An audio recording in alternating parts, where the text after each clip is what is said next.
चलिए स्वागत बा फिर से हमारे भोजपुरी ब्लॉग चैनल ऑफिशियल में। आज हम आप सबसे बतावल चाहतानी कि भोजपुरी के सबसे बड़ा grand star, power star, trending star, hit machine सब कहीं जवन भी कम बा आदरणीय बड़े भैया पवन सिंह के आज हो सका था शाम तक ऑफिशियल टीजर आ जाए माँ अम्बा फिल्म्स पे। और बहुत ही अच्छा गाना बा, काफ़ी सुंदर गाना बा। टाइटल है ए भोले बाबा, जवन कि आज से 20 साल पुराना अंदाज में आवता। बहुत ही अच्छा, मतलब बेहद ही खूबसूरत बा।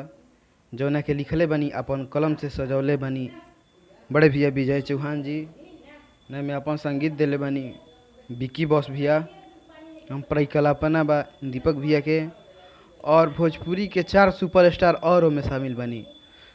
भोजपुरी के नारदी विधा के कलाकार बड़े भैया प्रदुमन प्रदेशी जी, भोजपुरी के नारदी विधा कलाकार बड़े भैया रोशन राज जी, भोजपुरी के बहुत मशहूर यूट्यूबर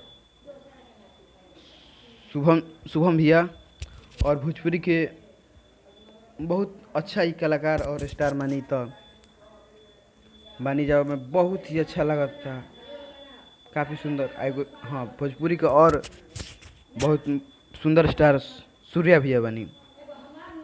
अतना सुंदर गाना बा, अतना सुंदर कि देखत मतलब आँख से आंसू आ जाला। ऐसा ऐसा गाना पुरनका अंदाज में गाना आई, बहुत ही अच्छा, बेहद बेहद ही खूबसूरत सॉन्ग बा।